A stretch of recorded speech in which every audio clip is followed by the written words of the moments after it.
நீங்க சொன்னீங்க அந்தாண்ட கரையை விட்டு உயர்த்திட்டாங்க அப்படின்னு சொன்னீங்க. அந்தாண்ட கரை இருக்கிற மினிஸ்ட்ரி வந்து பக்கபலமாக இருக்காரு. இந்தாண்ட பக்கம் இருக்கிறவங்க மினிஸ்ட்ரி யாரும் பக்கபலமாக அதாவது அதிக கெத்துல உள்ளாங்க.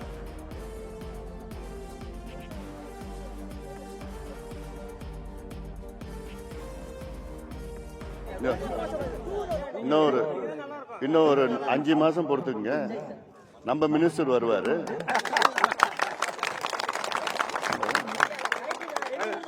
நான் சொல்றேன், அந்த மினிஸ்டர் இந்த மினிஸ்டர் எல்லாம் என்ன இது தமிழ்நாட்டில் தானே இருக்குது. அது என்ன ஜப்பான்ல இருக்குது, என்ன சைனாவில் இருக்குதா? என்ன தமிழ்நாட்டில் தானே இருக்குது. தமிழ்நாட்டுக்கு ஒரே சிஎம் தானே. அப்ப அந்த கரைக்கு நிதி கொடுப்பாங்க, இந்த கரைக்கு இல்லையா? அவங்க ஒஸ்தி, நீங்க மட்டமா?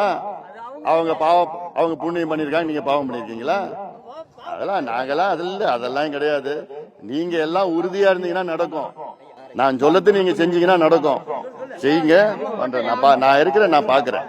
நீங்களும் பார்க்க தானே போறேன். இதெல்லாம் நான் தொடர்ந்து நான் செஞ்சுட்டு தான் வரேன், சொல்லிட்டு தான் வரேன். நான் நீ கேட்காத முன்னாடியே நான் பேசியிருக்கேன்ல, இந்த கரையை பலப்படுத்தணும்னு சொல்லியிருக்கேன்ல. இந்த கரையை பத்தி எனக்கு தெரியும். எனக்கு எவ்வளோ கிராமங்கள் இருக்கிறாங்க. இந்த இதுல தான் போகணும், வரணும், ஸ்கூலுக்கு போகணும், பள்ளிக்கூடம், வேலைக்கு போகணும், எல்லாம் இதெல்லாம் பண்ணணும். ஒரு கரையை பலப்படுத்தி இன்னொன்னுன்னா என்ன எண்ணத்துல இருக்கிறாங்க. இது ஒரு வன்மமான ஒரு எண்ணம். திமுகவுக்கு ஒரு வன்மமான எண்ணம். அதெல்லாம் நான் பார்த்துக்கிறேன். நன்றி.